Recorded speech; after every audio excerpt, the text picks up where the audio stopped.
Parashiot Nitzavim Vayeler cette année sont les deux ensemble.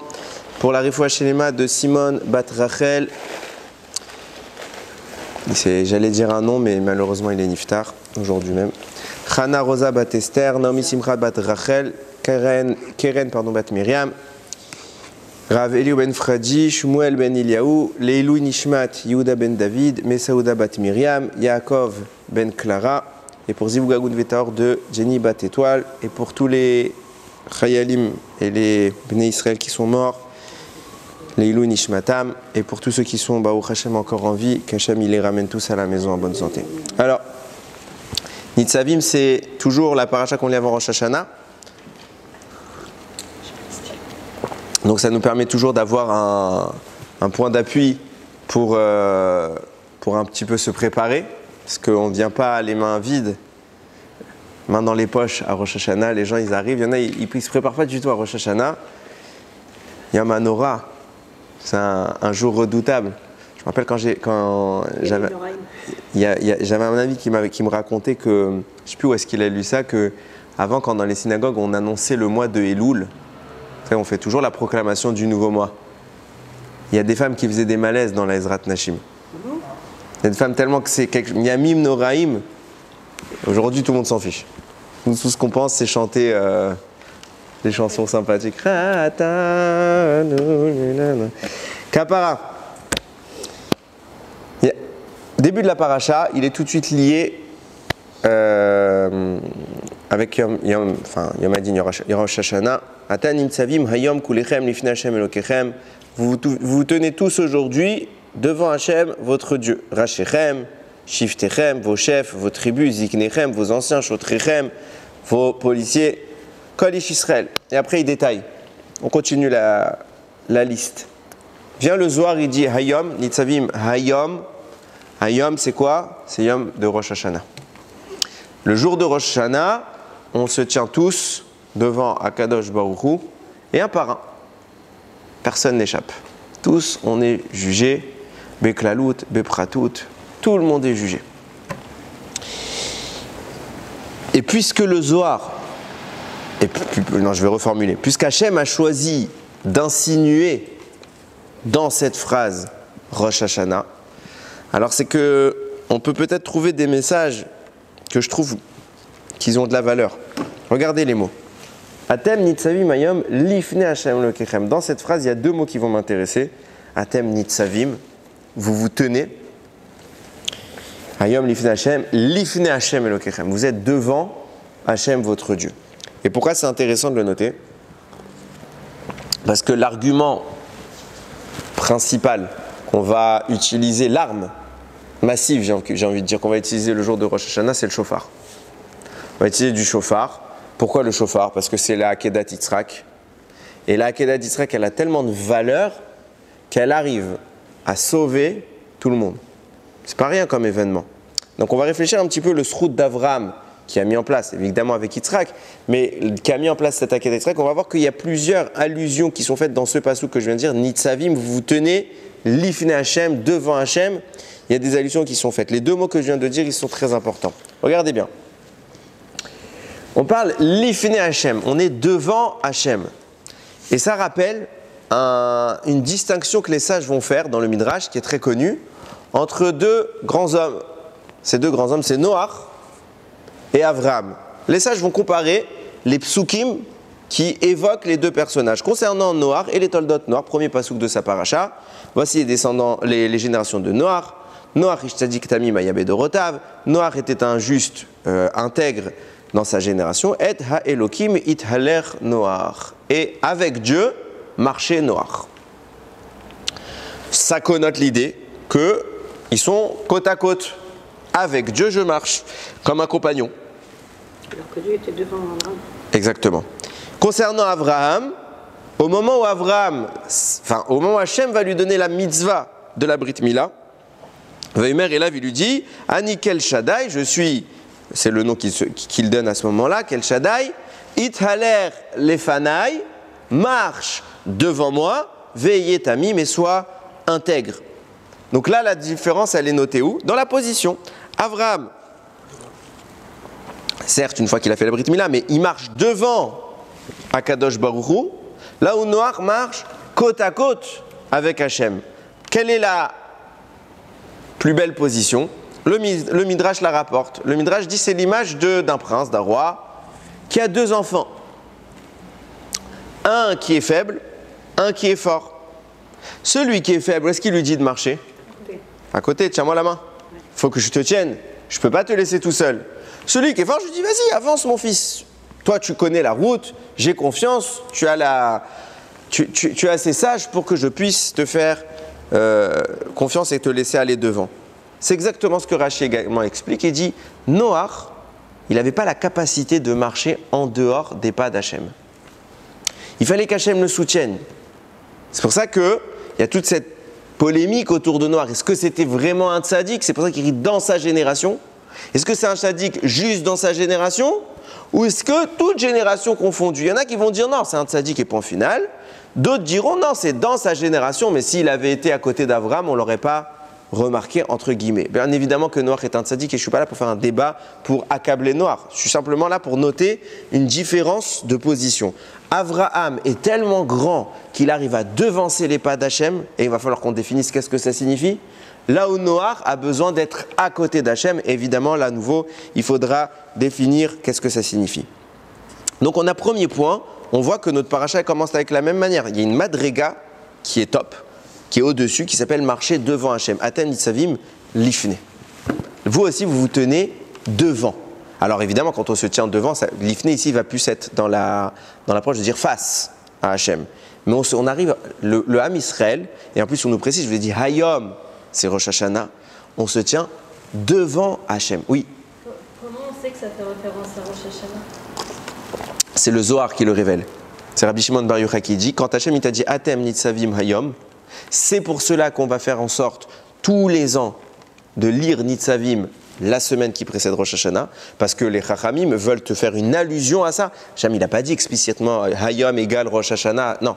Il l'a mis dans la bouche des sages pour que nous, on ait une allusion à ça. Et ce n'est pas anodin que le Zohar va évoquer cette chose-là et que précisément les sages vont choisir dans le calendrier qu'on a tous les ans de placer cette paracha à thème Nitzavim. Et tu vas comprendre pourquoi. Parce que, je veux lui répondre, hein. Puisque tu as soulevé la question, je suis obligé d'abonder dans ton sens. Première chose, il y a une deuxième chose qui est mise en avant. On l'a dit la semaine dernière, Parashat Kitavo contient toutes les malédictions. On dit Tichle Shana Vekil Lotea, Tachel Shana Vichotea. On a fait exprès de mettre Kitavo et ses malédictions pour que l'année se termine avec ses malédictions et que commence la bénédiction. Seulement, Kitavo n'est jamais avant Rosh Hashanah. Elle est plus tôt, mais elle n'est pas la semaine juste avant. Si on voulait être jusqu'au boutiste, on aurait dû mettre pile Kitavo et tout de suite Rosh Hashanah. Dans le calendrier, c'était faisable, il suffisait de séparer certaines parachiotes et on s'en sort. Non, les sages ont choisi Kitavo, puis Nitzavim. Pourquoi? Parce que Rashi va noter que, et je vais reciter ce Rashi tout à l'heure, mais c'est pas grave, je le dis maintenant, parce que c'est pas le même contexte dans lequel je l'évoque. Rashi va dire que quand ils ont entendu les 98 malédictions de Kitavo, ils sont devenus blancs. Et Rashi, il dit, quand il parle des malédictions de Kitavo, il dit 100 moins 2. Alors pourquoi 100 moins 2? Parce qu'il dit, il y en a 2 que Hachem il n'a pas dit. Et elles sont cachées. Elles sont pires que toutes les 98 précédentes. Et ce qui a fait vraiment peur le Ham Israël, ce n'est pas les 98. C'est les 2 de Nitzavim. Celle qui contient Mamash, tout le problème, elle est là. Atem Nitzavim Hayom, vous êtes en train de flipper maintenant. Pourquoi? Parce que les malédictions sont là, vous êtes en train de vous faire juger devant Akadosh Baruch Hu.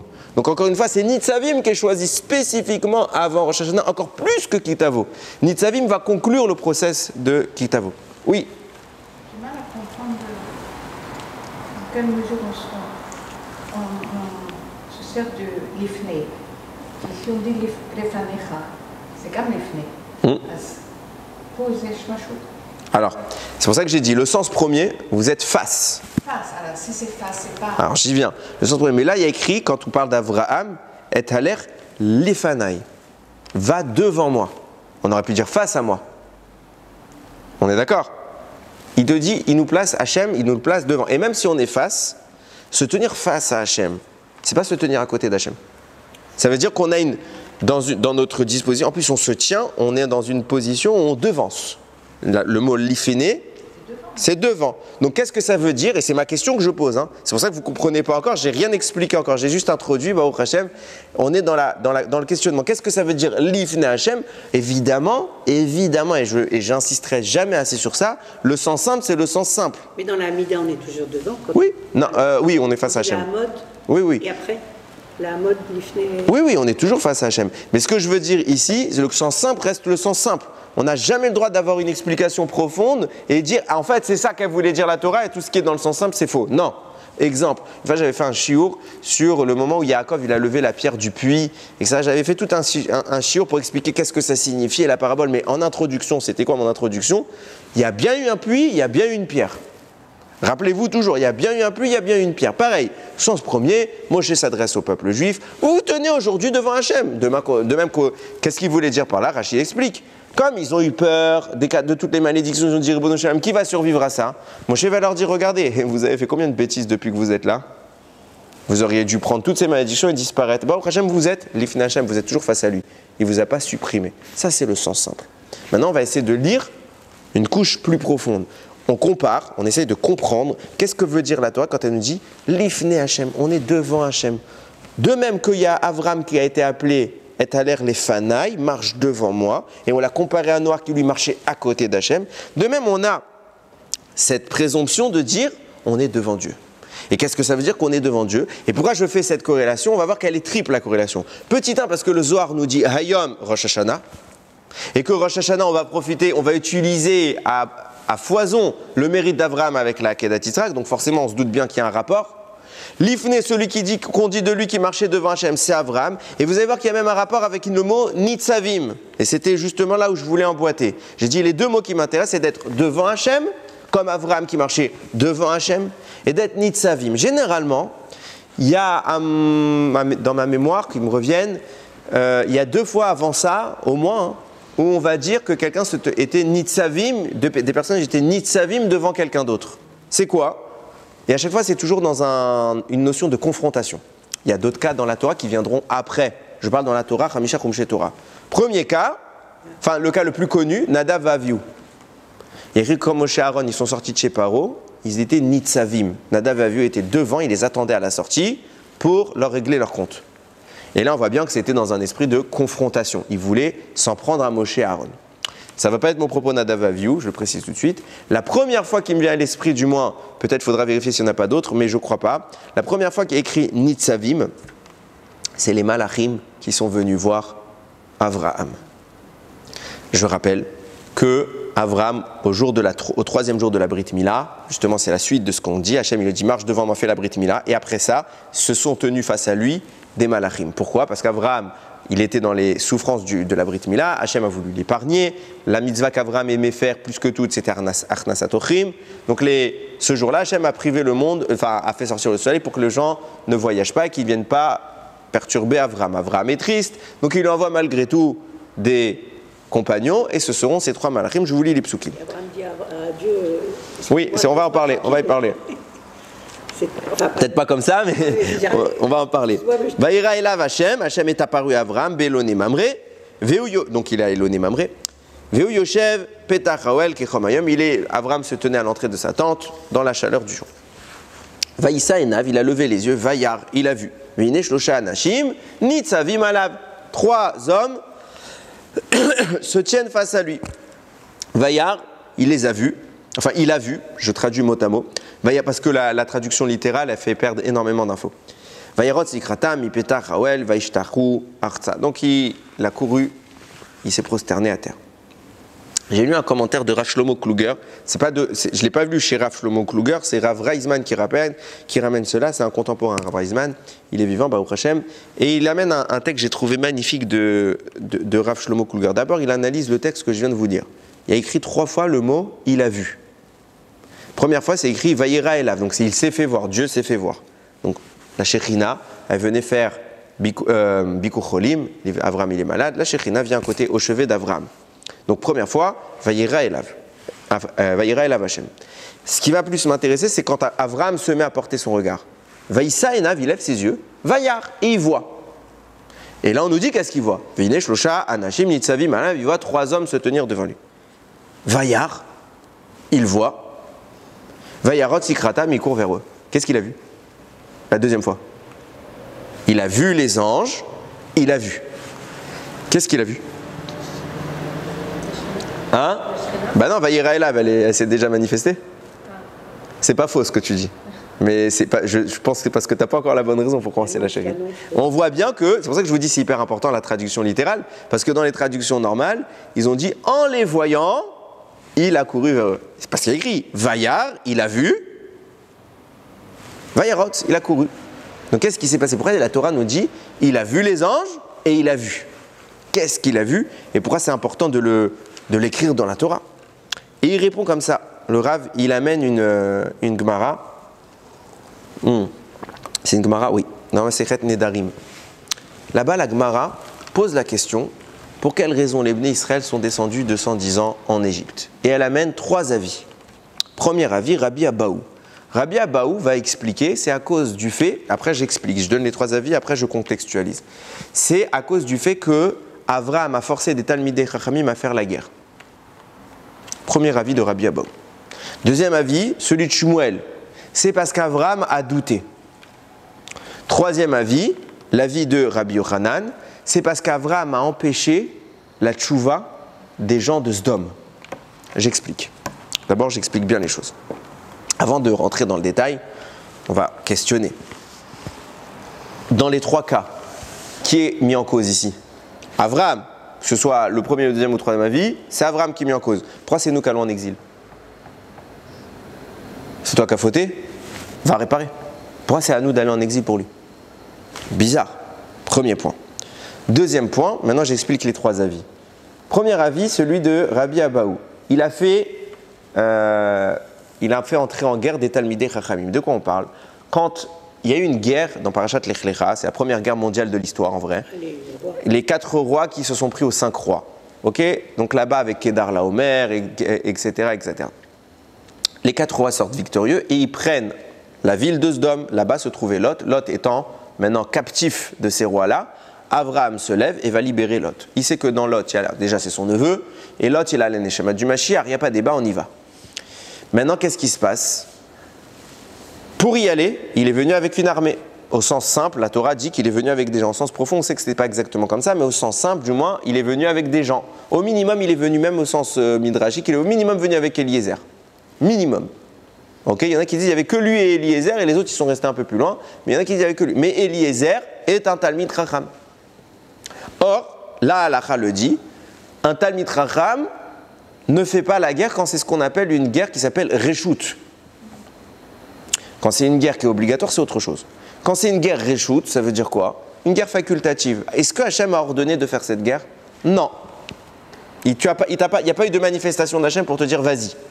Donc la halakha stipule que dans ce cas-là, on ne prend pas un Talmid Chacham, on ne l'enlève pas de son limoud pour aller faire la guerre. Tu veux y aller, toi, vas-y. Mais tu n'avais pas le droit de prendre Eliezer, et si on va au sens simple, toutes les personnes qui étudient avec toi. Donc Avraham a forcé des Talmidei Chachamim à faire une guerre qu'il ne devait pas faire. Problème. À cause de ça, ses enfants descendent en exil. Deuxième avis, l'avis de Shmuel. Quand Avraham va recevoir la promesse d'Eretz Israël, il va dire « Comment saurais-je que je vais hériter de cela ?» À ce moment-là, il exprime un doute. S'il pose la question à Hachem, comment je fais pour savoir si vraiment je vais... Comment ça, je viens de te dire que tu vas avoir Israël. Il y a une meilleure preuve. Tu as douté, tes enfants vont en exil. Troisième avis, celui de Rabbi Yochanan, il dit qu'est-ce qui se passe? Justement par rapport avec la guerre dont je viens de parler. À la fin, Avraham sort victorieux. Le roi de Sdom vient à la rencontre d'Avraham.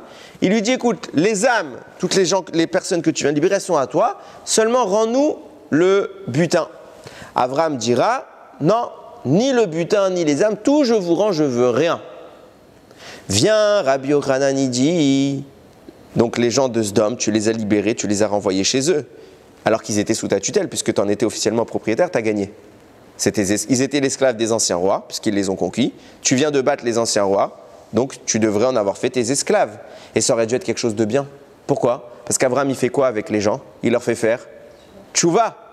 Ces gens de Sdom, tu aurais pu les sauver, et tu les as abandonnés. Donc, comme tu as abandonné les gens de Sdom, alors que ton métier à toi, Abraham, c'est la tchouva, tes enfants doivent descendre en exil. Ça, c'est pas mon propos, c'est la Gemara. Je simplement fais que expliquer ce qui se passe. Maintenant,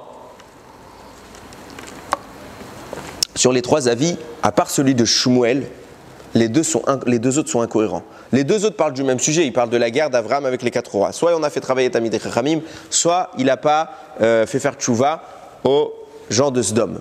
On est d'accord. C'est très difficile d'entendre ça comme une faute, de dire que c'est ça l'argument. Bien qu'on ne comprenne pas déjà pourquoi nous on va descendre à sa place, on va en parler. Mais en quoi comment on peut avancer de Talmidei Chachamim, c'est la Gemara qui parle. Il peut avancer cet argument alors qu'ils ne tiennent pas. Pourquoi ? Parce que déjà concernant cette guerre, Avraham, tout de suite après, Tu l'as aidé. alors on va y venir, qu'il l'ait aidé, c'est pas encore le problème. C'est qu'on a un aveu d'Hachem qui lui dit tout va bien. T'as bien fait. Parce qu'Avraham, en voyant les miracles, il a gagné contre 4 armées tout seul, c'est pas normal. Mais Avraham, il voit ces miracles, il se dit Ribono Shel Olam, ça se trouve, j'ai perdu mon mérite pour être sauvé. Tout ce que j'ai fait de bien dans ma vie pour me sauver, Hachem il a utilisé, je ne veux pas perdre mon mérite. Hachem il apparaît, il lui dit Achar Adevarim Haele, pas souk, c'est pas moi. Après ces choses-là, Aya Devar Hachem El Avram Bamachazé, les morts, Hachem est apparu à Avram, il lui a dit Al Tira Avram, n'aie crainte, Anochi Magenlar Secharecha Arbe Meod, je te protège, je suis ton bouclier, ton mérite est immense. Tu n'as rien dépensé de ton mérite. Et il lui dit Al Tira, n'aie pas peur. Si Hachem il vient juste après la guerre te dire mon fils, t'as énormément de mérite, n'aie peur de rien. Tu crois qu'en réalité il a fait une avéra pendant cette guerre? Les deux rabbanim, Rabbi Abaou et Rabbi Yochanan, lui disent pendant cette guerre, chacun son avis, mais il a fait au moins une avéra grave, à cause de ça on va descendre en Égypte. 400 ans d'exil, souffrance, torture en permanence. Mais Hachem il vient lui dire tout après, Al-Tira, tout va bien. Quand Hachem il vient te dire Al-Tira, comment toi tu viens Rabbi Yochanan ou Rabbi Abaou et tu dis Avraham il a fait une bêtise monumentale? C'est incompréhensible. Premier point. Deuxième point, l'argument de Shmuel c'est du béton armé. Comment tu peux dire autre chose que Shmuel? Pourquoi? Parce que quand est-ce qu'Hachem annonce l'exil? Précisément au moment où Avraham dit comment saurais-je que je vais hériter d'Israël? Tout de suite après Hachem il lui dit tes enfants ils vont aller en Égypte. Enfin il ne veut pas dire l'Égypte, il va dire ils vont partir 400 ans en exil. Donc la corrélation elle est naturelle. Le texte nous dit il a douté, il est puni. Comment tu viens chercher une autre explication? Pourquoi tu cherches à torturer ton esprit? C'est écrit noir sur blanc. Shmuel il te dit écrit, il a douté. Hachem tout de suite après il annonce l'exil. Pourquoi tu vas chercher une faute qui a lieu des années avant? C'est se torturer l'esprit pour rien. C'est bizarre. Leurs arguments ils ne tiennent pas. Et pourtant ils les disent. Ça c'est les questions que je pose. Maintenant on reviendra sur ces questions à la fin. Vient Rav Shlomo Kluger et il explique quelque chose d'extraordinaire. Il dit pourquoi il y a écrit 3 fois Vayar, Vayar, Vayar, il a vu. Première fois Vayera, c'est Hachem qui apparaît, très bien, donc il y a Hachem. Après Vayar, Veyine Shlosha Malachim, donc les 3 Malachim arrivent. Et une deuxième fois Vayar, il a vu, qu'est-ce qu'il a vu? Tu l'as dit tout à l'heure, mais tu ne savais pas pourquoi. Il a re-regardé la Shekhinah. Pourquoi? Parce qu'il a vu les Malachim Nitzavim. Il nous dit, Rav Shlomo Kluger, Nitzavim, c'est un langage d'accusation. Ils sont venus, comme Dathan et Aviram sont venus se rebeller contre Moshe et Aaron, les Malachim sont venus porter plainte contre Avraham. Parce que Shamaim, qu'est-ce qu'ils ont dit les Malachim? C'est 3 Malachim. Il y en a 2 qui vont aller à Sdom. Donc 2 qui vont se charger de la destruction de Sdom. Ils disent, Ribono Shel Olam, quand Hachem il leur donne l'ordre, allez détruire Sdom. Ils disent, tout ça, c'est à cause de qui? C'est à cause d'Avraham. Parce que si Avraham, quand il avait conquis Sdom, il n'avait pas libéré tous les otages qu'il a obtenus, il les avait fait faire tchouva comme il sait si bien le faire, ils auraient fait tchouva, t'aurais jamais détruit Sdom. Si on détruit Sdom, c'est parce qu'Avraham, il a délaissé ses gens.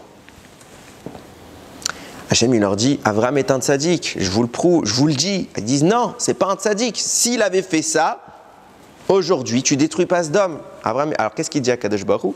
Eh bien, allez vous plaindre à Avraham. Une des raisons, il dit comme ça Rav Kluger, une des raisons pour lesquelles les Malachim sont descendus, du moins ceux qui étaient affairés à la destruction de Sdom, c'était pour se plaindre à Avraham d'Avraham. Coupable, on va détruire Sdom à cause de toi. Comment t'as osé les laisser? Nitzavim, quand je dis le Lachon, il vient ici en confrontation, les Malachim sont venus en confrontation. C'est dommage parce qu'il a couru vers eux. Alors justement, c'est là que tout l'enjeu se fait.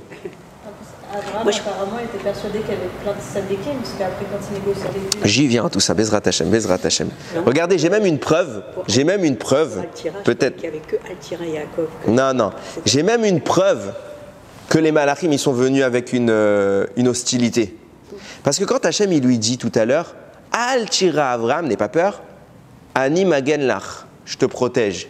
C'est du passé, du présent ou du futur? Présent. Je te protège maintenant. Quand est-ce qu'il lui raconte tout ça? Après la guerre. Donc il aurait dû dire je t'ai protégé ou je te protégerai. Je te protège maintenant. Mais il y a quoi maintenant? Il n'est plus en guerre. Contre qui je te protège? Contre quoi je te protège? De là on comprend. Comment? Alors dans ces cas-là, il n'a pas besoin de lui dire.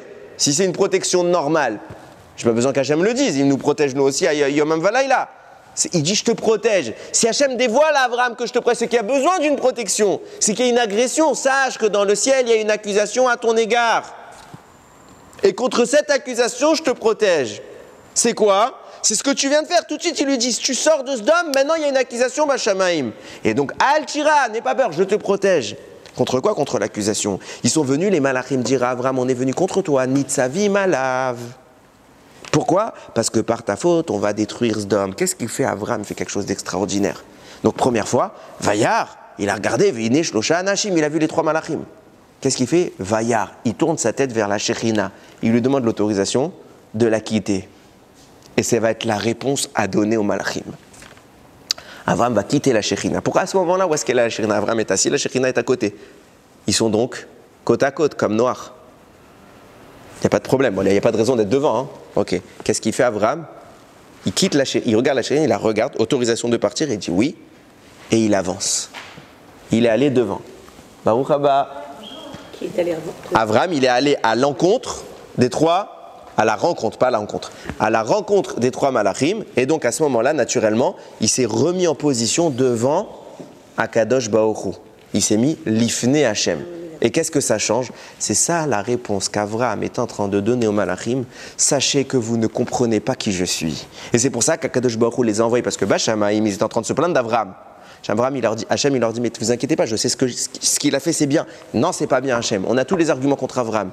Alors descendez, on va vous montrer. Qu'est-ce qu'il va leur montrer? Avraham, il marche devant moi. C'est quoi la différence entre marcher devant Hachem et finalement, comme on avait dit pour Noach, être à côté d'Hachem? On a dit quand on est à côté d'Hachem, c'est quoi? C'est quand on a besoin qu'Hachem nous soutienne. Comme un papa, il dit à son fils qui est encore trop petit, tu restes à côté. Par contre, son fils qui est grand, qui peut voler de ses propres ailes, lui dit c'est bon, toi tu peux sortir un peu avec tes amis, tu peux prendre de l'avance. Abraham marche devant Dieu parce qu'Abraham est capable de marcher devant Dieu. Noach, lui, il marche à côté d'Hachem. C'est quoi la différence? C'est justement, finalement, c'est exactement ce que j'essaye de dire. C'est que marcher à côté d'Hachem, ça veut dire quoi? J'ai besoin que tu me soutiennes. J'ai besoin que tu me murmures à l'oreille, ça tu peux pas. Fais ça. Agis de telle manière.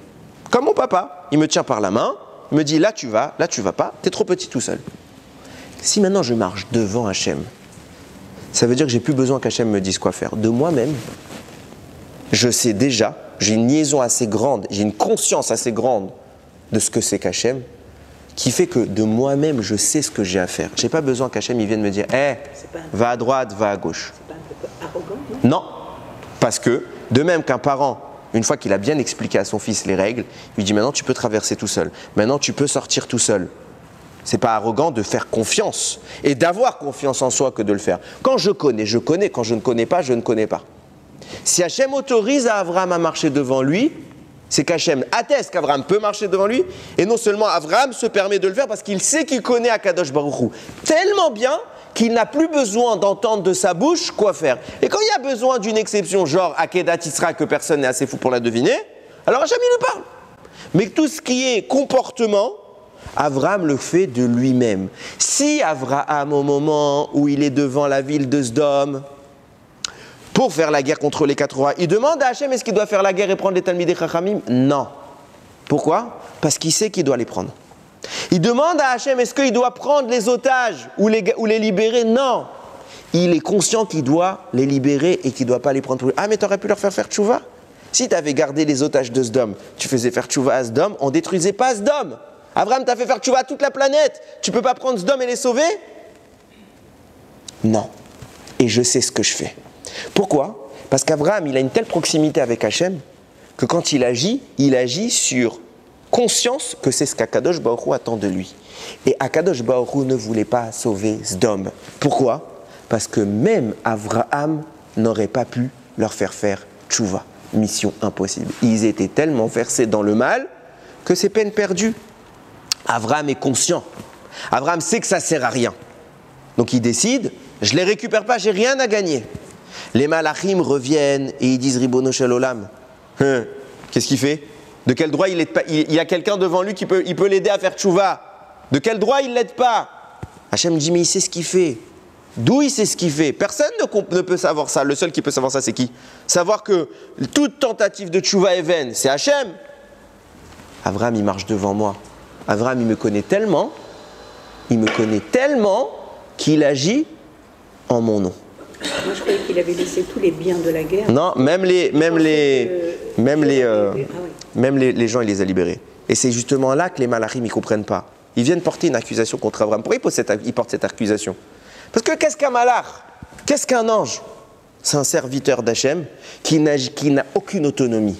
Il n'a aucune marge de manœuvre. Il fait mot pour mot ce que Akadosh Baruch Hu lui demande de faire, ni plus, ni moins. S'il change un détail, il disparaît. Donc il est dans quelle configuration? Noach ou Avraham? Il est dans la configuration Noach. Hachem il te dit, et tu fais, tu ne peux pas décider par toi-même. Donc les malachim, quand Avraham, Hachem il leur dit, Avraham il sait ce qu'il fait. Il dit, mais comment ça il sait ce qu'il fait? Eux, leur dimension, c'est, tu nous dis, on exécute, tu lui as rien dit, Avraham. Où est-ce que c'est écrit dans la Torah qu'Hachem il lui a dit d'aller faire la guerre? Nulle part. Où est-ce que c'est écrit dans la Torah qu'Hachem lui a dit, va, libère les otages? Nulle part. Donc il a pris la décision de lui-même, il ne savait pas. Vient à ce moment-là Avraham, il leur dit, vous ne comprenez pas de quoi vous parlez, vous êtes comme Noach, vous êtes dépendant d'Akadosh Baruch Hu. Moi je marche devant Hachem, et je vais maintenant vous le prouver. Parce qu'Avraham, c'est pour ça qu'il vient. Première chose, qu'est-ce qu'il fait comme démonstration? Il y a Hachem qui est là, tout de suite il s'éloigne d'Hachem, il va devant Hachem, il va accueillir les malachim. Mais au moment de cet échange, Avraham va faire la démonstration qu'il a raison. Parce que les malachim, ça ne leur suffit pas, ils ne comprennent pas cette notion. Il leur faut une preuve tangible. Vous voulez une preuve tangible? Eh bien, je vais vous la donner. Viens nous dire le Zohar. Regardez la différence d'attitude entre Noach et Avraham. Concernant Sdom, est-ce qu'Avraham essaye de leur faire tchouva? Non. Il n'a pas essayé, il savait, mission impossible. Concernant la génération du déluge, Il n'a rien fait, Noach. c'est faux. Mechila, c'est une erreur. J'ai même lu dans certains mefarshim, dans certains commentaires qui se disent ça, c'est une erreur. Le Zohar, clair, net, précis, sur Parashat Noach, page 67b. Je peux pas vous dire, non, page 62a, pardon. Je peux pas vous dire mieux, j'ai la référence. Zohar, il vient, il écrit, écoutez bien, vous allez comprendre qu'est-ce qu'ils ont dit. Si vous ne comprenez pas ce qu'ils ont voulu dire, ça n'a pas de sens. Noach, il dit pendant 300 ans. Pourquoi Hachem, il a mis 300 ans avant de détruire le monde? 300 ans, Noach, il construit sa teva. Qu'est-ce qui se passe? Ils viennent tous lui demander, Noach, qu'est-ce que tu fais? Il leur dit, mais faites tchouva. Il a écrit, Noach, il n'y croyait même pas qu'Hachem, il allait détruire le monde. Pourquoi il y croyait? Parce qu'il était sûr qu'ils allaient faire tchouva. Il était sûr qu'ils allaient faire tchouva. Il n'est même pas rentré dans la teva quand ça a commencé à pleuvoir. Sûr qu'Hachem, il changera d'avis. Pourquoi ils vont faire tchouva? Et toute sa vie, pendant 3 ans, il leur crie rabotaille. Hachem, il va détruire le monde. Faites tchouva, faites tchouva, faites tchouva, faites tchouva. Il essaye. Complètement l'inverse d'Avraham. Avraham, il n'est pas allé une fois leur dire faire tchouva. Quand il y a d'autres cas où il a fait faire tchouva. Mais Sdom, qui était menacé de destruction comme le monde était menacé à l'époque de Noach, faites tchouva. Ou il leur dit. Noach, il leur dit faites tchouva. Ça marche pas.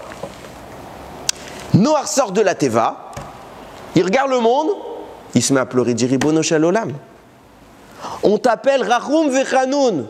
On t'appelle que t'es miséricordieux, t'as pas eu la peine de les détruire. Akadosh Baruch Hu, il s'adresse à Noach et lui dit mais je comprends pas. C'est ce que tu devais dire depuis 300 ans. T'as attendu que le monde soit détruit pour me rappeler, entre guillemets, pour mentionner ma clémence, alors que tout ce que j'attendais de toi, c'était que tu pries. Et donc on reproche à Noach, c'est ça qu'on reproche à Noach, t'as pas prié. Alors qu'Avraham, concernant Sdom, qu'est-ce qu'il a fait? Il s'est levé tôt le matin, il s'est levé tout de suite après la discussion avec les anges. Il dit Ribono shel olam, il y a au moins 50 justes, tu vas pas tuer les justes avec les mauvais. Jamais il dit s'il y a 50 justes, je ne tue pas. 45, s'il y a 45, je ne tue pas. Il est descendu jusqu'à 10. Jamais il a dit je ne peux pas. Il n'y a pas 10. Avraham, il s'est arrêté. Donc on regarde. Concernant la tchouva, Noach tente de faire tchouva, Avraham ne tente pas de faire tchouva. Concernant la tfila, Noach ne prie pas, ou du moins il prie trop tard. Avraham prie, mais ça ne marche pas. Je comprends un peu avec Tout l'inverse. Ouais, tout l'inverse. Qu'est-ce qui se passe? Pourquoi Noach il tente de faire tchouva là où Avraham ne tente pas de leur faire tchouva? Parce que Noach il travaille aux côtés d'Hachem, il ne travaille pas devant Hachem, il ne connaît pas la volonté d'Hachem. Donc qu'est-ce qui se passe? Noach il ne sait pas est-ce qu'ils vont faire tchouva ou pas, alors qu'Avraham est capable de savoir s'ils vont faire tchouva. Avraham il leur dit, je n'essaye même pas, mission impossible. Je sais qu'Hachem, même Hachem il ne le veut pas. Alors que Noach il dit, bah je ne sais pas, donc je tente la tchouva. Au niveau de la tfila, qu'est-ce qu'on reproche? Noach t'as pas prié. Avraham, il a prié. Ah bon? Parce qu'Avraham, vous pensez vraiment qu'il a prié? Je vous prouve par A plus B que Noach et Avraham, même niveau. A plus B, c'est un Rashi noir sur blanc. Il a discuté avec D'accord, ça s'appelle une fila. On voit Rashi noir sur blanc. Pourquoi il s'est arrêté à 10? Rashi demande. Pourquoi il s'est arrêté à 10? Il aurait pu dire 9. Il aurait pu dire 8, 7, 6, 5, 4, 3. 9, Rashi, il dit, il n'a pas dit 9. Parce que 9, ça ne servait à rien, parce qu'il l'a déjà évoqué à un moment quand il a fait les calculs avec 45, parce qu'il a suggéré de prendre les gens qui étaient là-bas et d'associer Hachem comme dixième. Et Hachem, il a dit non. Donc il a dit 9, ça ne sert à rien. Alors pourquoi il n'a pas dit 8? Parce qu'il savait que ça ne marcherait pas à 8. Où on voit qu'il savait ça? À l'époque de Noach, il y avait combien de justes? Il y avait Noach, sa femme, ses 3 fils, leurs 3 femmes. Ça fait 8. Et Hachem, ça n'a pas suffi 8 sadikim pour sauver le monde. Donc, si pour Noach ça ne marche pas, là aussi ça ne marchera pas. On reproche quoi à Noach? T'as pas prié alors que vous étiez 8. On lui a reproché, ils étaient 8. Et qu'est-ce qu'on dit à Noach? T'as pas prié. Donc ça veut dire quoi? Il aurait dû prier. Et s'il avait bel et bien prié avec 8 sadikim, il aurait sauvé le monde. Donc ça veut dire qu'il fallait prier à 8. Avraham il s'arrête à combien?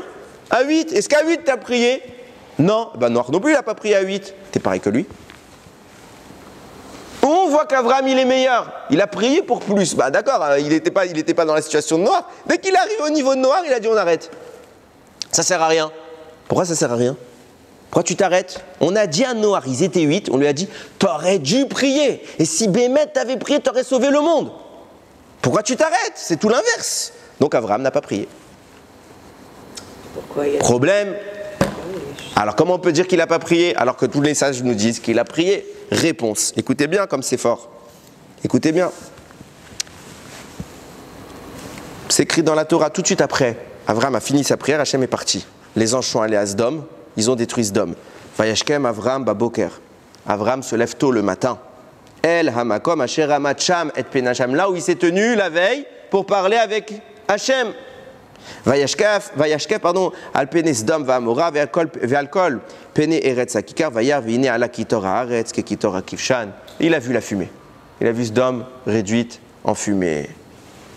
Vient la Gemara sur ce pasouk-là. Avraham s'est levé tôt le matin à l'endroit où il a prié. La Gemara dit, celui qui se fixe un endroit fixe pour prier, Hachem l'aide. D'où on apprend ça? Du fait qu'Avraham, le lendemain matin, il est revenu précisément au même endroit. Il est venu précisément au même endroit où il avait fait cette fila la veille. Pourquoi il est revenu précisément au même endroit? Ça veut dire qu'il est venu faire sa fila. Au même endroit. Et on apprend qu'Avraham a prié tout le temps au même endroit. S'il est venu faire cette fila, pourquoi la Torah nous dit que qu'est-ce qu'il est venu faire? Il est venu voir Sdom. La Torah dit il est venu pour voir Sdom. Alors que les Chachamim nous disent il est venu faire cette fila. Bien nous disent Chazal, en fait il est venu pour prier pour Sdom. Il est venu reprendre là où hier il s'est arrêté. Vayashkem Avraham baboker. Il s'est levé tôt le matin, parce qu'hier il s'est arrêté à 8, maintenant il veut tenter la tfila à 8. Et pourquoi t'as pas fait ça hier? Donc la ville avait commencé déjà à être détruite. Non, les malachim n'ont pas agi tant qu'Avraham n'a pas fini de faire sa prière. C'est écrit clairement dans Rashi. Ils attendaient qu'Avraham il est fini. Ok? Je ne vais pas citer tous les Rashis de la Torah. Mais ils attendaient qu'Avraham finisse cette fille-là. Avraham il a fini cette fille-là, ils ont tout détruit. Pourquoi t'as pas tenté hier? Tu étais en pleine discussion. Vas-y, continue, dis 8 et c'est fini. Réponse. L'heure. Quelle était l'heure? C'était arrivé de la nuit. Et la nuit, c'est les forces du din, de la rigueur. Et c'est exactement ce que tu as dit tout à l'heure. Quand on voit quel était l'argumentaire d'Avraham face à Hachem, à aucun moment il a dit « aie pitié ». Il n'a pas essayé d'invoquer la clémence. Il a essayé d'argumenter. Tu ne peux pas les tuer al-pidjin, d'après la loi. Pourquoi? Peut-être il y a 50, tu vas tuer des justes. Peut-être il y a 45, peut-être qu'il y a 30, peut-être il y a 20, 10. Il a essayé de justifier al-pidjin. Pourquoi? Parce que c'était l'heure du djinn. On ne peut pas parler de la rachamim, on ne peut pas parler de la clémence à ce moment-là. Et où on voit que c'était la nuit? Parce que qu'est-ce qui se passe? Les malachim, eux, ils ne sont pas en train de marcher. Les malachim, ils se triplacent instantanément, ils arrivent direct à Sdom. Quand ils arrivent à Sdom, il est quelle heure? C'est la nuit. Donc Abraham finit cette nuit-là à l'heure de la nuit. On peut deviner, hein. Les types, ils sont venus, les malachim. Abraham, il a attendu déjà avant qu'ils arrivent. Il a attendu, Hachem, il a eu pitié. Ils sont venus, il les a accueillis, ils se sont lavés, ils se sont reposés, ils ont mangé, ils ont discuté. Il lui a annoncé qu'il va avoir un fils, il lui a annoncé qu'il va y avoir la... Il y a eu du temps, ils ne sont pas restés 2 minutes. Et après, quand ils arrivent, c'est déjà la nuit. Preuve en est qu'au moment où Abraham finit cette fille-là, c'est déjà l'heure du dîn. C'est pour ça que tout l'argumentaire d'Abraham, c'était al-pidjin, pas rachamim. Il ne peut pas prier la rachamim, mais qu'est-ce qu'il veut faire? Il va prier tôt le lendemain matin, à l'heure de quoi? Où la rachamim, elle, est en œuvre. Qu'est-ce qu'il a fait Hachem? Il a déjà détruit Sdom. En d'autres termes, bien sûr qu'Abraham a prié, contrairement à Noach. Seulement, c'est pas qu'il n'a pas prié, c'est qu'il n'a pas pu prier. Pourquoi il n'a pas pu prier? Pourquoi Hachem t'a pas laissé le matin? Si tu l'avais laissé 2 heures, 3 heures le matin, il aurait prié, on aurait sauvé Sdom. De là, tu vois qu'Hachem ne voulait pas de cette fille-là, parce que cette fille-là aurait pu sauver Sdom, mais Hachem ne voulait pas que Sdom soit sauvé. Pourquoi la tefila peut sauver Sdom? Parce qu'avec la tefila, on peut faire des miracles. Mais pourquoi Hachem ne voulait pas sauver Sdom? Parce que jamais ils feront tchouva. Finalement, là, il n'a pas su deviner ce qu'il voulait dire. Si, je t'explique maintenant. Pourquoi Abraham, il a prié? Parce que les malachim, ils sont venus. Si les malachim, ils n'étaient pas venus se plaindre, dire Abraham, on va détruire Sdom, Abraham n'aurait pas prié, parce qu'Abraham sait très bien que ça ne sert à rien. Eux, ils veulent une preuve, pas lui. Eux, ils veulent une preuve. Vous voulez une preuve? Je vais vous montrer une preuve. Je vais prier. Je vais prier avec le djinn. Je ne peux pas avec le djinn. Je vais prier avec la rachamim, que la rachamim, c'est sûr que j'y arrive. Qu'est-ce qu'il fait Hachem? Il m'empêche de prier avec la rachamim, prouvant que jamais Hachem n'a eu l'intention de les sauver. Et d'où cela, c'est une preuve. Vous voyez bien que j'ai bien fait. Quand j'ai été là-bas et que j'avais l'opportunité de les sauver, je n'ai pas agi parce que je n'ai pas eu envie. J'ai agi parce que je savais. Et les malachim, ils sont là, ils sont estomaqués. Ils attendent d'Abraham la preuve. Et là, ils acceptent. Et toute l'accusation qui est en train d'être portée contre Abraham, comme quoi il a ignoré le danger de Sdom, il aurait pu les sauver, les ramener à la tchouva, elle est détruite parce qu'Abraham ne marche pas comme les malachim ou comme Noach, à côté d'Hachem. Abraham connaît Hachem. Il le connaît tellement qu'il sait quand est-ce qu'il doit agir, quand est-ce qu'il ne doit pas agir. Et regardez jusqu'où ça nous mène. Je crois que le fait de dire Yaakov, il s'est levé très tôt le matin, ça montre la grandeur d'Abraham, il veut faire vite la mitzvah. Oui, et quand même. D'accord, donc c'était pas au niveau de la prière, on n'insiste pas là-dessus sur... Qu'est-ce qu'il y a écrit là-bas? Il s'est levé tôt, il a vu que c'était détruit. Donc Hachem ne l'a pas laissé prier. D'accord. Il est venu pour ça, ouais. Comme le dit. C'était trop tard. Donc il a montré son zèle, vous avez 1000 fois raison. Il est venu tôt, on ne peut pas dire, ouais, c'est peut-être parce qu'il a fait une grasse mat. Non, il est venu tout de suite, dès qu'il a pu prier. Et Hachem, il avait déjà détruit, prouvant que Abraham avait eu raison et qu'Hachem atteste de cela, tu ne pouvais rien faire. Les malachim, ils entendent ça, hein, ils sont estomaqués. On avait posé des questions tout à l'heure qu'on a laissées en suspens. On avait amené 3 avis pour justifier. On avait posé la question, comment se fait-il, la Gemara dit, comment se fait-il qu'ils sont descendus de 110 ans en Égypte? Premier avis, Rabbi Abaou qui disait parce qu'il a amené les soldats, les Talmidei Chachamim en guerre. Deuxième, Rabbi Shmuel parce qu'il avait douté d'Hachem. Troisième avis, Rabbi Yochanan parce qu'il a libéré les otages de Sdom. On avait posé la question, petit 1, pourquoi c'est nous qui devrons prendre à la place d'Abraham? Petit 2, c'est quoi cette opinion? Que Shmuel voit qu'il a douté, c'est cohérent.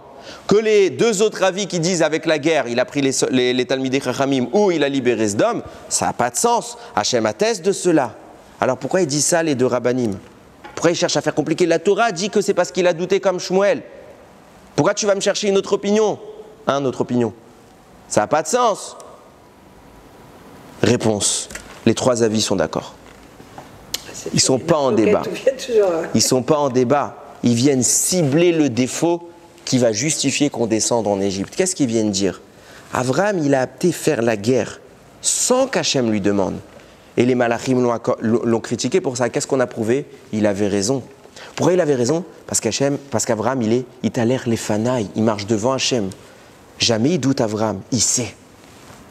Et pourtant, à un moment de sa vie. Donc en fait, ce que font Rabbi Yochanan et Rabbi Abaou, c'est décrire l'état d'Avram. Tu vois où est-ce qu'il est Avram? Il n'est pas à côté, il est lifné. Et pourtant, à un moment, tu as dit, comment saurais-je que j'hériterai d'Israël? En fait, les deux premiers rabbanim viennent faire le contraste avec ce que dit Shmuel pour prouver où il est le problème. Le fait qu'Avram pose une question à Hachem, lui dise « Comment saurais-je que je vais hériter d'Eretz Israël ?» Ça témoigne qu'à ce moment-là, il ne savait pas la pensée d'Hachem. Il a douté, alors que d'habitude, il va avec la certitude, il connaît son créateur. À ce moment-là, Avram, il pose une question, il dit « Mais comment saurais-je ?» Il est en train d'avoir une toute petite, à son niveau, toute petite défaillance, réduite à la plus petite expression. Hachem lui dit « Ah, d'habitude, tu marches devant moi. Et au lieu de continuer à progresser, tu es en train de très légèrement régresser. Tu régresses, punition. À ton niveau, ça s'appelle une avéra. Qu'est-ce qu'Hachem lui annonce? Tout de suite. Ah, tu poses une question, tu as un doute dans ton esprit, 400 ans d'exil pour tes enfants. Mais tes enfants, ils n'ont rien fait. Pourquoi tu les envoies être punis à ta place? Non, on n'a pas été envoyé à sa place, on aurait été envoyé. Où est la punition? Ce n'est pas dans le fait qu'on descende en exil, la punition. C'est dans le fait qu'Abraham le sache. Il aurait pu mourir.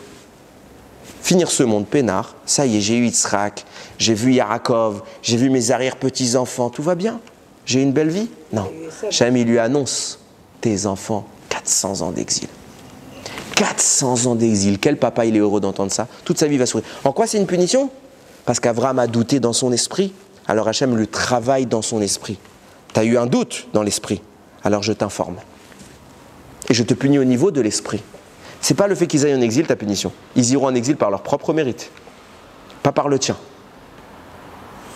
Mais le fait que toi t'aies douté, ton esprit a été faible, alors je te punis au niveau de l'esprit, je t'informe et tu te vivras avec ça jusqu'à le reste de ta vie. Tes enfants vont vivre une torture.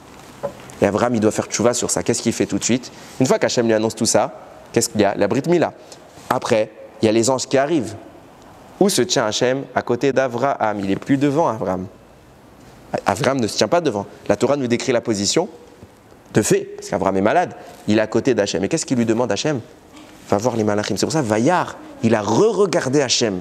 Il a vu les malachim, il a re-regardé Hachem. Et qu'est-ce qu'il a fait? Vaillarot, il a couru. Il s'est remis en position où il se remet devant Hachem. Et Abraham, à ce moment-là, en pleine douleur, il va se confronter aux malachim. Comment ça, il va se confronter? Qu'est-ce qu'Hachem lui a dit? Anochi Magen Lecha, je te protège. Reste à côté de moi, t'es peinard. Pourquoi je te protège? Parce qu'il y a une agression devant toi. C'est quoi l'agression? Elle est là, l'agression. C'est eux les ennemis. Qu'est-ce qu'Abraham dit? J'ai pas peur d'eux. Je veux pas que tu me protèges. Je veux pas que tu me tiennes par la main. La fois où j'ai fait marche arrière, j'ai eu une punition. Je ne ferai pas deux fois la même chose. Je marche devant toi et je sais ce que je fais. Il va aller face au malachim, il va détruire l'accusation. Comme à ce moment-là, qu'il a régressé, il refait une progression, il est en train de faire une tchouva. Regardez le remès de Chachamim. Quand Hachem lui annonce l'exil, il annonce combien d'années? 400 ans lors de cet épisode. Mais ce n'est pas ce qui est rapporté dans la Gemara que j'ai cité tout à l'heure. Ils ont cité combien d'années? 210 ans. On sait que c'est parce que c'est ce qui se passera. Mais si tu lui reproches le texte, reste dans le langage du texte. Abraham ne sait pas qu'ils vont rester 210 ans au final. Et qu'est-ce qu'on lui dit? On lui dit, pourquoi on va être puni de 210 ans? Parce qu'Abraham, il a douté. Tu aurais dû dire, pourquoi on est puni de 400 ans? En plus, on sait que ça va être compté depuis Yitzhak. Au final, on va les vivre les 400 ans. Pourquoi les Chachamim ils parlent de 210 ans quand ils analysent un pasouk dans lequel on annonce 400 ans? Pourquoi ils changent le langage? Parce qu'à ce moment-là, Abraham est en train de faire une tchouva. Donc Hachem lui a fait du mal en lui annonçant 400 ans d'exil. Alors, pour limiter un petit peu grâce à cette tchouva, Hachem lui enlève un peu de son fardeau. Il dit 210 ans. Les Chachamim vont dire 210 ans pour dire que l'effort qu'a fait Abraham de se repositionner devant Hachem va lui valoir de savoir qu'au lieu de 400, ce sera 210. Et ça, c'est déjà un apaisement. Pour lui demander l'autorisation de partir. On ne part pas devant la Shekhinah. Maintenant, on en arrive à ce que je voulais dire, savoir notre paracha. Atem, Nitzavim, Ayom, Kulechem. Vous êtes tous maintenant devant Hachem. Vous êtes devant Hachem.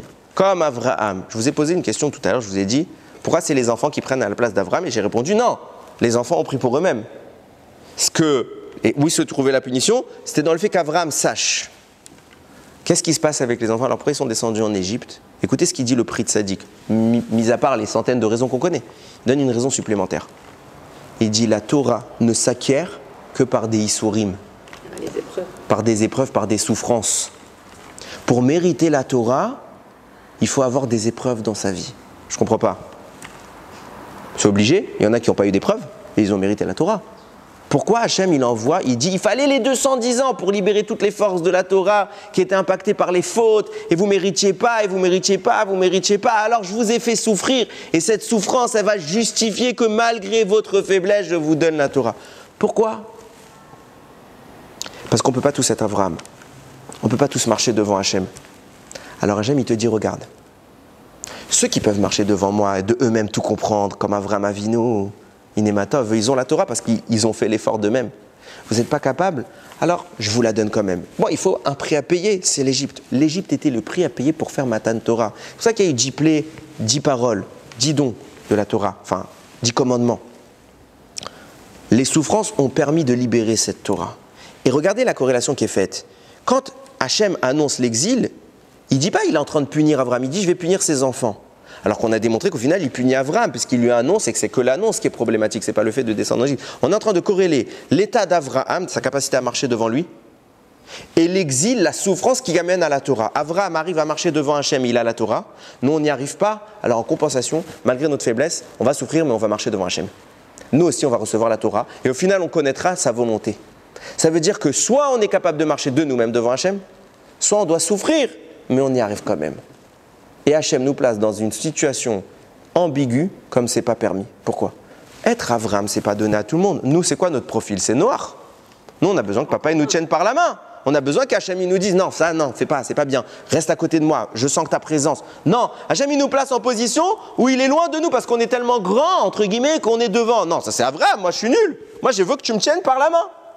Comme Noir. Et pourquoi tu me mets devant? Comment tu veux que je résiste là devant? Si tu n'es pas en train de me tenir la main, d'accord, tu m'as donné des issourim, des souffrances, je vais recevoir la Torah.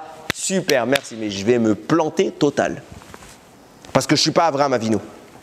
Comment tu peux me laisser vivre une épreuve pareille? Et là, Avraham, il va encore intervenir. Et il va nous faire un cadeau qui n'a pas de prix. Atem, Nitsavi, Mayom, Kulechem. Les Bnei Israël, ils ont très très peur. Ils ont très très peur. Vous vous tenez devant Hachem, pourquoi ils ont très peur? Rachid a dit, ils ont entendu les 98 malédictions de Kitavo. Ils ont peur. Qu'est-ce que Moshe leur dit? N'ayez pas peur. Regardez, 40 ans dans le désert, vous avez fait du balagan, Vaudor, Meraglim, Korar. Tout vous avez fait. Et vous êtes tué? Non. Relax. Relax. Je ne comprends pas. C'est vrai ce qu'il dit Moshe? L'air de dire, ça ne vous arrivera pas toutes ces malédictions. Pourquoi notre histoire à nous aujourd'hui, nous qui vivons en 5784? Toutes les malédictions de Kitavo, on les a eues. Toutes. Toutes. Pourquoi Moshe leur dit, vous inquiétez pas, ça arrivera jamais? Mais si, ça arrivait. Quoi, il les rassure en mentant? Moshe, il rassure en mentant? Réponse, non. Le secret, c'est que vous devez être comme Avraham. Alors, soit vous êtes de vous-même, et vous n'avez pas besoin de toutes ces malédictions. Soit il y a les malédictions. C'est pour ça que je dis, Atem nitzavi mayom kulechem lifnei Hachem. Soyez devant Hachem, il n'y a pas besoin des malédictions. Et plan B, comme Avraham, vous êtes lifné, ça va. Plan B, vous n'êtes pas comme Avraham. Alors oui, malédiction. Et les malédictions, c'est mon moyen de vous rassurer. Parce que même si vous n'êtes pas comme Avraham, vous allez vous dire, bah, Hachem, il va m'abandonner. Avraham, c'est ce qui nous a donné l'héritage. Donc Hachem, il va m'abandonner. Hachem, Moshe leur dit, non, il va pas vous, il va vous mettre les Issourim. Et vous serez devant comme lui. Mais Hachem, on ne peut pas tenir. Nous, on est comme Noir. On n'est pas fort comme Avraham. On veut que tu nous tiennes la main. Comment je fais pour être devant Hachem sans savoir ce qu'Hachem y pense? Si, je sais, ça va. Si, je ne sais pas. Écoutez bien ce qui se passe. Pourquoi une fois par an alors? Écoutez bien. Viens, il dit comme ça, le Ismar Moshe, il dit quelque chose d'extraordinaire. Extraordinaire. Il y a eu l'événement de la Akedat Yitzhak qui a tout changé. On est devant Hachem, on ne sait pas ce qu'on fait, on va faire des bêtises, mais ça va marcher quand même. Parce qu'Avraham va forcer les choses. Vient nous dire la Gemara, Masechet Brachot, celui qui a l'intention de faire une mitzvah et qu'il a été empêché, il a eu un cas de force majeure, c'est considéré comme s'il avait fait la mitzvah. D'où tu sais? Où c'est écrit dans la Torah ça? Donne-moi un pasouk, les gars ils inventent, ils ont une belle barbe, alors ils ont le droit d'inventer. Donne-moi un pasouk où il y a écrit Hachem, il dit c'est pas grave si vous faites pas, si vous n'avez pas pu. L'essentiel c'est la volonté. Où c'est écrit ça? Dieu son décœur. Hein? Hachem son décœur. Alors, ils sont de l'écart. C'est si je suis sympa ou si je suis pas sympa. Oui, il m'a dit, si tu as voulu mettre tes tefilines ce matin, mais tu n'as pas pu, tu as voulu, mais tu n'as pas pu, je considère que tu les as mis. C'est vrai, vraiment l'histoire, ce sera écrit après 120 ans, Yehuda Acharbit, il a mis les tefilines tel jour. Mais c'est pas vrai, il les a pas mis, il était malade. Il a voulu, il les a mis. Où c'est écrit dans la Torah? Vous savez, c'est écrit dans la Akedat Yitzhak. Qu'est-ce qui se passe dans la Akedat Yitzhak? Qu'est-ce qu'Hachem lui dit? Va prendre Yitzhak, va faire le sacrifice d'Yitzhak. Et quand Abraham, il a tenu son fils, il l'a accroché, il a pris le couteau. Qui intervient et le retient à la main? Un malach qu'Hachem a envoyé, il a dit stop! Tu lèves plus ton doigt. Alta Aslo, mais même un petit défaut, tu lui fais pas. Abraham lui dit, mais Hachem, il faut que viens, on fait au moins une goutte de sang. Au moins, on dit que j'ai fait quelque chose, j'ai pas fait tout ça pour rien. Même une goutte de sang, tu lui fais pas. Pourquoi on dit qu'il est mort alors? Ça, c'est autre chose. On a expliqué déjà tout ça. Mais, en tout cas, Abraham n'y est pour rien. Il n'a pas le droit. Le malach, il lui tient la main, il dit, tu bouges plus. Et qu'est-ce qu'il vient tout de suite lui dire après le malach? Donc, Abraham, il a fait la Keda ou il n'a pas fait la Keda? Il n'a pas fait. Abraham, il lui dit, Hachem, le malach, il vient dire à Abraham, Vayomer, il lui dit, Bi nishbati neum Hachem, je jure, parole d'Hachem, ki yahan asher asita et adavarazé. Parce que tu as fait cette chose-là. T'as fait quoi? T'as rien fait. Je t'ai empêché. T'as pas tué Yitzhak. Tu l'as fait. Velo chasarta et bincha, t'as pas retenu ton fils. Bah si, tu me l'as pas donné au final. Abraham a voulu faire. Hachem l'a empêché, il est donc dans un cas de force majeure. Et qu'est-ce qu'il lui dit Hachem? Tu l'as fait. Tu as vraiment fait la Akedat Yitzhak. Abraham, à ce moment-là, il a pris Akadosh Baruch Hu, comme ça, il écrit Rav Kugler. Il dit Abraham, non, pardon. Oui, c'est Rav Reisman, pardon. Il explique comme ça, il dit Abraham, à ce moment-là, il a dit Ribono Shel Olam, de même que par ce mérite, moi, j'ai voulu faire, tu m'as empêché. Chaque fois que mes enfants voudront faire et que seront empêchés, considère qu'ils ont fait. Hachem, il lui a dit Banco, je valide. Sur ça, il ramène Rav Reisman, un Rav qui s'appelle Rav Yaakov Koppel. Il amène comme ça. Le jour où il devait arriver à Rosh Hashanah, il prenait le shofar, il faisait sa dracha. Et il dit, c'est toi Hachem qui a dit à Abraham que quand on veut et qu'on ne peut pas, qu'on est empêché. Par qui il a été empêché? Par un malach. Je précise, c'est un malach qui l'a empêché. Mais nous, si on veut vraiment et qu'un malach nous empêche, tu considères qu'on a fait le bien et pas le mal, on n'a pas loupé la mitzvah. Très bien. Alors d'après ce que tu es en train de dire toi-même, pourquoi nous on fait des fautes? Nous au fond de nous on ne veut pas faire des fautes. Et on le dit tous les jours, Retzonenu la sot retzoncha, notre volonté c'est de faire ta volonté. Qu'est-ce qui nous empêche? Un malach qui s'appelle le Satan, que tu as mandaté pour lui demander de nous empêcher de faire la Torah et les mitzvot. Donc on est dans un cas de force majeure, mais nous on veut.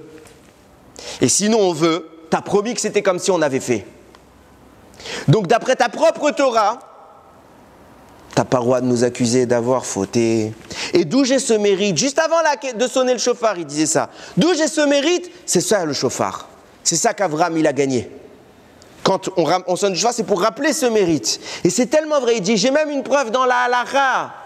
Rambam écrit dans un des sujets les plus graves de la Torah, ce qu'on appelle les agunot. C'est les femmes qui sont bloquées, qui ne peuvent plus se remarier, soit parce qu'on ne retrouve plus le mari, on ne sait pas s'il est vivant ou pas vivant, ou soit parce que le mari refuse de donner le guet. Il faut bien comprendre le fonctionnement de la Torah. La Torah, elle a donné une mitzvah qui s'appelle le guet, ça s'appelle une mitzvah. Pourquoi? Quand ta couple ça va plus, alors il faut les séparer. Et ça s'appelle une mitzvah. Qui a le plus besoin des mitzvot? C'est l'homme, c'est pas la femme. L'homme a une carence spirituelle qui lui nécessite plus de mitzvot. Donc, puisqu'il y a une mitzvah qui s'appelle le guet, il faut bien la donner à un des deux. Celui qui en avait le plus besoin, c'est l'homme. Alors, Hachem, il a donné à l'homme la mitzvah du guet. Ça, entre guillemets, la femme est prisonnière, écoutez bien les mots que j'emploie, elle est prisonnière de son mari s'il ne veut pas la divorcer et qu'elle ne veut plus rester avec lui, elle est bloquée. Elle a le droit de dire, je veux divorcer la pauvre. Et lui, il dit, je ne veux pas. Seulement, Hachem, il n'est pas bête. Il a mis une contrepartie. Il a mis un moyen de tempérer le pouvoir qui a été donné à l'homme. C'est quoi ce moyen? Ça s'appelle le Beddin.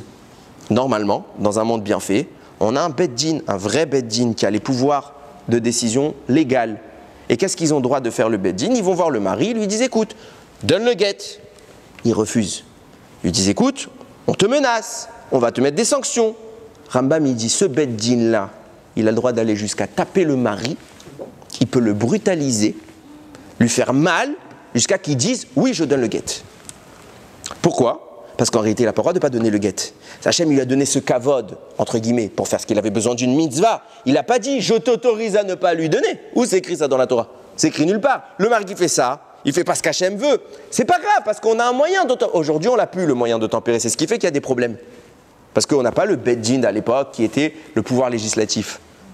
Mais, normalement, il n'y avait pas de problème. Hachem, il a donné le kohar au Chachamim. Rambam, il dit, on a le droit de le taper, et s'il dit oui, le guet est valide. Mais comment ça, s'il dit oui? Il dit oui parce qu'il a mal. Il ne veut pas le donner, c'est pas consentant. Il n'est pas consentant, c'est pas valide comme transaction. Comment tu peux valider quelque chose d'aussi grave? Si la femme, écoutez bien ce que je vais dire. Si la femme, elle n'a pas un vrai guet kasher et qu'elle se remarie, les conséquences pour elle, Bachamaïm, c'est les pires de toutes. Vient le Rambam, il dit mais c'est pas grave, tapez-le. Il veut pas, il a dit oui, c'est tout ce qui compte. Non, c'est pas vrai. Il faut qu'il le veuille. Et Rambam, il dit, il a dit oui, mais sous la contrainte, ça marche. Pourquoi? Rambam écrit. Pourquoi ça marche? Parce qu'au fond de lui, il a une neshama. Et sa neshama, elle veut faire le bien. Elle veut faire Retzon Ra. Donc au fond de lui, il veut. Qu'est-ce qui l'empêche de vouloir dire oui? C'est qu'il y a un malach qui s'appelle le Satan et qui le met en situation où il n'arrive pas à dire oui. Il est en cas de force majeure. Si déjà, pour une aguna, le Rambam, qui est un des décisionnaires les plus grands de l'histoire, il a dit, au fond de nous, on veut, notre Retzon, c'est de vouloir, mais on est empêché. Alors c'est sûr, à Kadosh Baruch Hu, que toi, tu sais cette vérité. Et que chaque fois qu'on a fauté, tu ne dois pas considérer la faute, parce qu'on a été brutalisé par le Yetzer Hara. On a été forcé par le Yetzer Hara. Mais notre Retzon à nous, c'est de faire Retzon Ra. Et à ce moment-là, le Rav, il prend le shofar, il sonne. D'où j'ai ce mérite de dire que tu ne peux pas m'accuser d'Avraham Avinu, qu'a fait la Akedat Yitzhak, et qu'il a obtenu. Pourquoi il a obtenu ce mérite? Pourquoi il était nécessaire? Parce qu'Hachem, il nous met en situation d'être comme Avraham, de marcher devant lui. Ah, mais moi, je ne peux pas marcher devant lui. Comment tu vas m'accuser quand je vais faire des fautes? Tu vas me dire, ah, bah comme Avraham, tu devais savoir. Oui, mais regarde, Avraham lui-même, quand il a été face à un malach qui l'a retenu, il n'a pas pu. Alors nous aussi, quand on est face à un malach qui nous retient, on ne peut pas. Et Alpidine, tu dois nous libérer. 2 arguments sont ici mentionnés. Premier argument, vous n'êtes pas capable d'être homme comme Avraham, c'est pas grave, je vous mets des Issourim. Et les souffrances que vous allez vivre vous mettront au même niveau qu'Avraham. Vous n'êtes pas capable de rester à ce niveau, c'est pas grave, il y a le mérite de la Akedat Yitzhak. Ça veut dire quoi? C'est-à-dire que nos souffrances qu'on vit au quotidien, depuis toutes ces malédictions qu'on a citées là, toute l'histoire du peuple juif, c'est le plus bel argument qu'on ait face à Hachem quand il va devoir juger. Quand va venir le Satan nous accuser, il va dire, t'as vu, Avraham tu l'as choisi, c'était un big boss. Eux, ils ne sont pas comme Avraham. Oui, on accepte, on admet, on n'est pas comme Avraham. Mais tu as mis une condition sine qua non, une clause de sauvetage, c'est quoi? Les souffrances qu'on va vivre. Et ces souffrances-là nous pardonnent le fait qu'on n'est pas comme Avraham. C'est quoi l'histoire des Bnei Israël? Babel, Parasoumadai, la Perse, les Grecs, Rome, destruction du Beth Amikdash, pogrom sur pogrom, combien de fois on a dû s'enfuir? Espagne, Shoah, 7 octobre. Combien on a vécu? À quel moment on a été tranquille? À quel moment on a été tranquille? On n'est pas Avraham. On est nuls. On est nuls. On est les ratés de l'histoire. C'est vrai. On va venir devant à Rosh Hashanah, on va dire, vrai, on ne nie rien.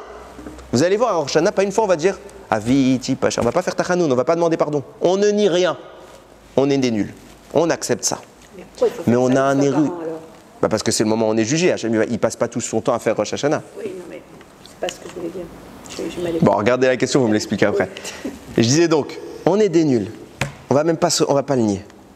Mais, t'as dit qu'en compensation de cette nullité, nos problèmes, nos souffrances, ça suffisait pour nous racheter. On a souffert. Et même si c'était justifié parce qu'on a fauté, expliquez les souffrances comme ça vous plaît. T'as promis que quand un ange nous empêchera de faire les choses, t'as promis Avraham à la Hakeda. Quand un ange il nous empêche de faire les choses, on est honnête. Et tu considères qu'on a fait les choses bien.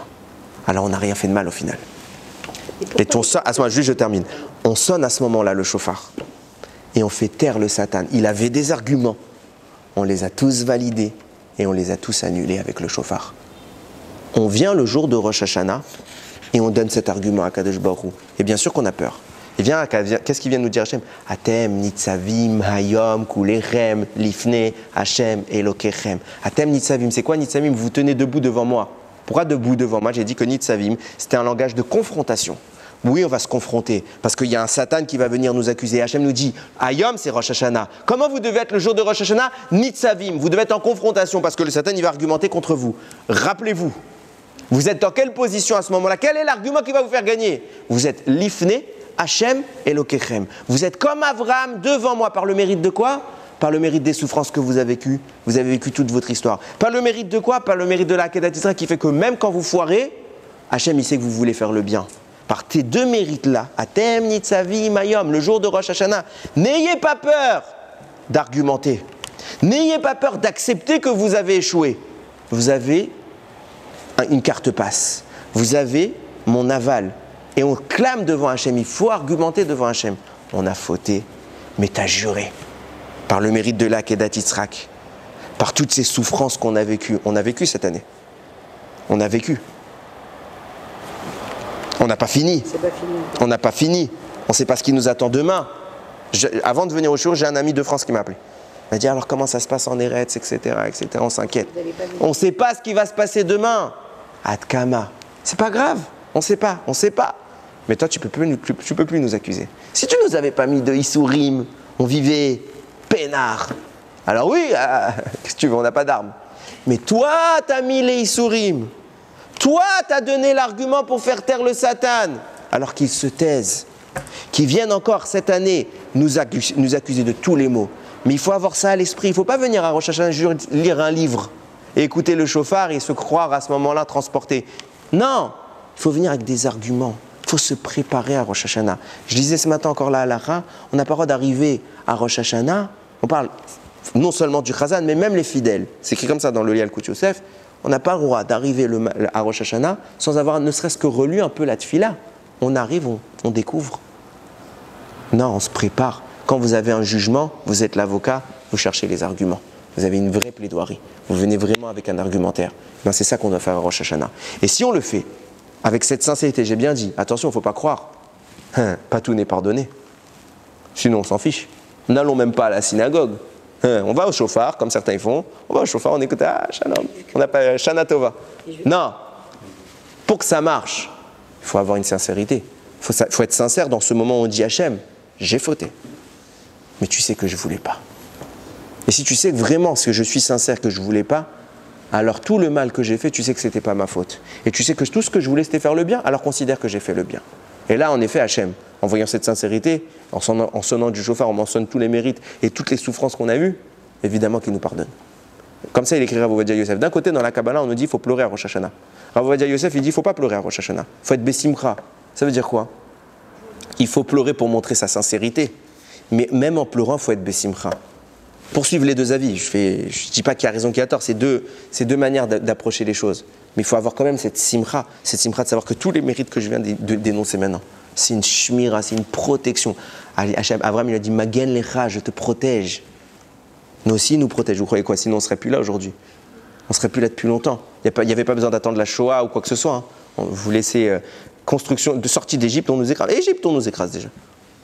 On est là, Baruch Hashem. Alors juste, je termine. Yiratson, Kakadosh Baruch Hu, il écoute notre filote et qu'on sache lui dire les choses. Il ne faut pas attendre, il ne faut pas être passif. On fait les efforts.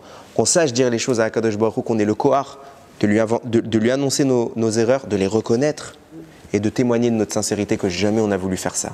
Kakadosh Baruch Hu, il nous scelle tous dans le livre de la vie. Tichleshana avec Illotea, ça est plus de 7 octobre, ça on a eu assez des sourim, que très bientôt on va sonner du chauffard. Ce sera en même temps qu'on sonnera du chauffard, ce sera le dernier chauffard. On entendra ma chère venir avec des bonnes nouvelles, la reconstruction du Beth Amikdash très très vite, le retour des soldats, de tous les Chatoufim. Baruch Adonai Leolam.